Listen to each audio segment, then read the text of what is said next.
all, my name is Naomi Petrell. I just wanted to say, like, if somebody commits a crime, it's a crime.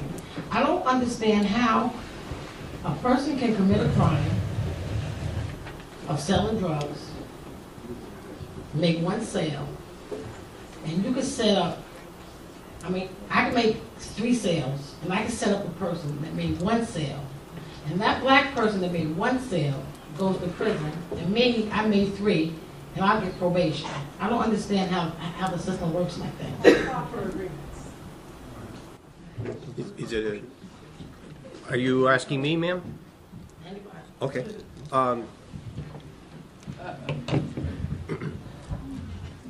I don't actually have much hands-on to do with the use of confidential informants that work with undercover officers. But with regard to the decision to prosecute, that does come before me. The decision with regard to sentencing does not.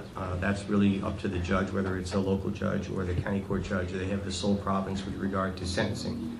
And so with regard to whether one person receives probation and another person doesn't, that's really within the province of the court.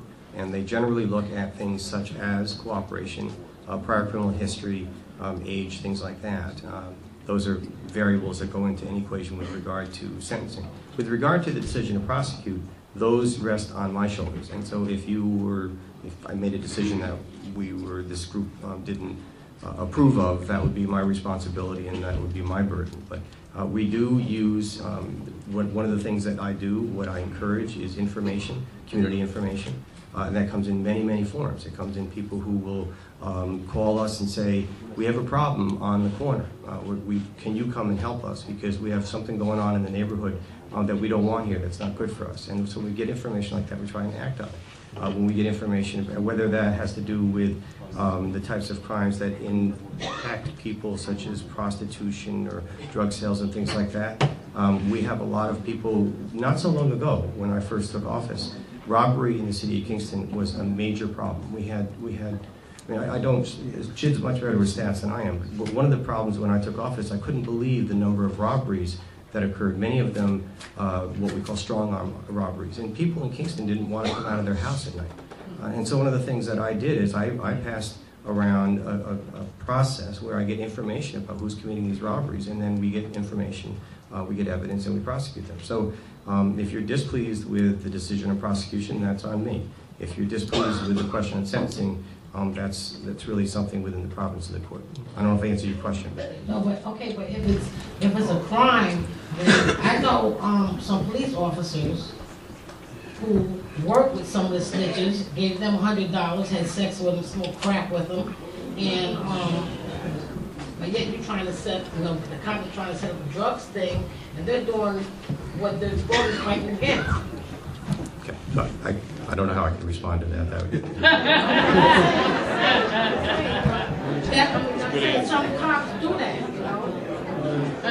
I know, but my sister set up 55 people out to 111, so I know they did it. I'm just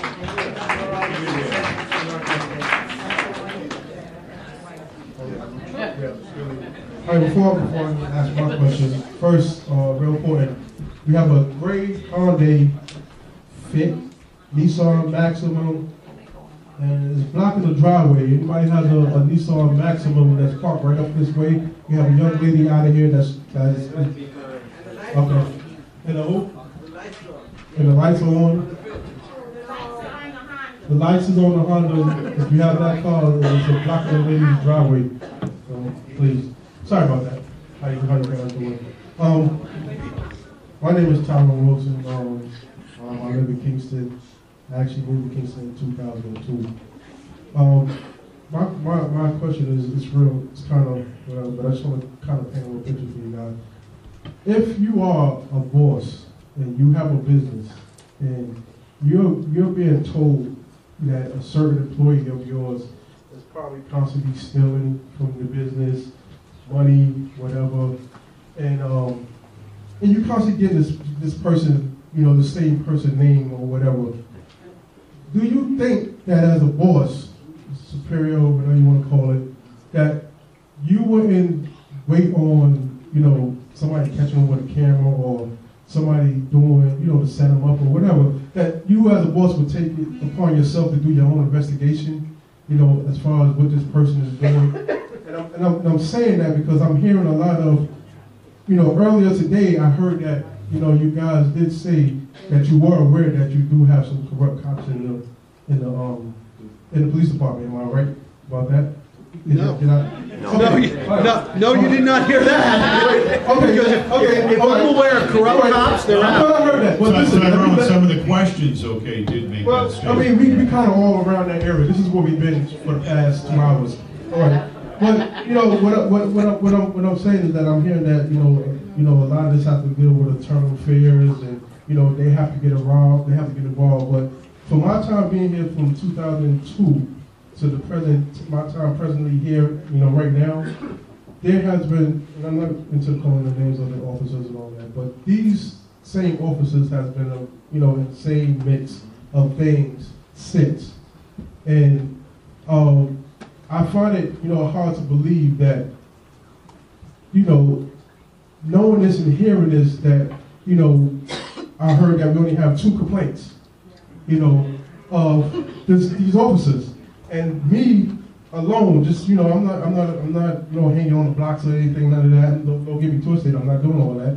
But you do hear this, So I find it real hard to believe that we only have 2 complaints about, these individuals. And some of these things that we've been hearing is pretty sad.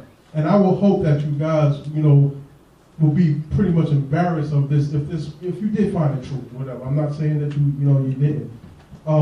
But my question to you guys is: do you have to wait for it to reach internal affairs to actually go into your office and say, okay, you know what? I got in the past 5 months, I have 13 allegations on this one officer. Do you guys go in your office and take heed to that and say, well, let me kind of do my own little investigation on this officer just to see? And that's just my first question. Chief, I'm sorry. Sure. We take any allegations that are brought, at least to my office, we review them to make sure that there's anything factual about it, because again, as the district attorney points out, there needs to be evidence involved. Right. Someone could come in and say, Tinty punched me in the face. Well, I need to know more than that, right? That's going to be an issue for us internally. So if you have these allegations, and again, I hope, I can't find her here, but I hope that, my office will be contacted and we can submit these in writing, and we can work out the details of it later, but that's what I need to get going. I sit in an office most of my time, organizing policy development, overseeing, administrating, all that stuff, right? It's a boring job, to be honest with you, but I want to make sure that the needs of this community are met, and if there's allegations against an officer, they need to be substantiated so we can follow through with them. People make accusations all day long because they get pulled over, they don't want the ticket, so they'll say the officer yelled at me. Well, when we go to a video camera, the dash cam in the car, it paints a different picture. Absolutely. So, we'll follow up on any allegations, but please, I encourage you, let us know. I need to know that.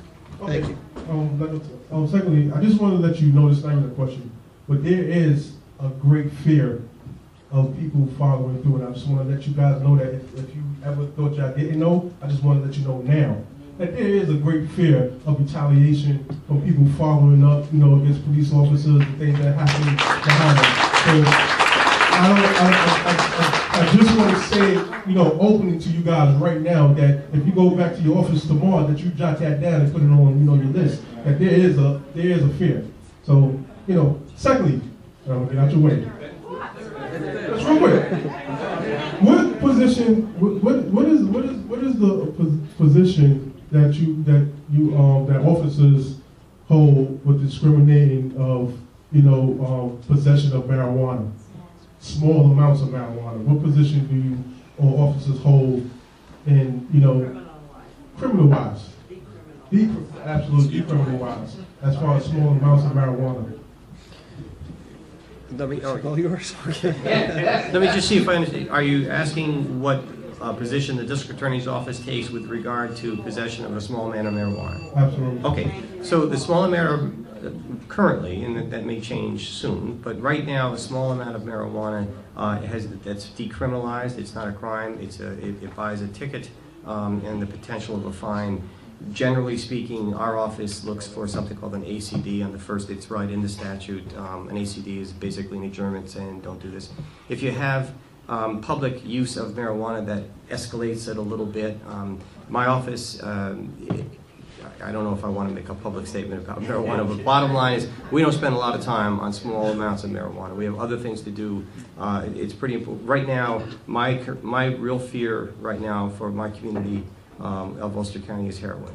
What heroin does, it ravages families. It just and when people come in and say, why do you prosecute crime? Why don't you know it's just a drug dealer? He didn't do any harm. It's just there's no victim. You're wrong. Heroin creates victims. It ravages the community, and that's where we put our focus. We put our focus on drugs that, to me, degrade a family and degrade a community. Marijuana isn't in that category for me personally. Absolutely, thank you.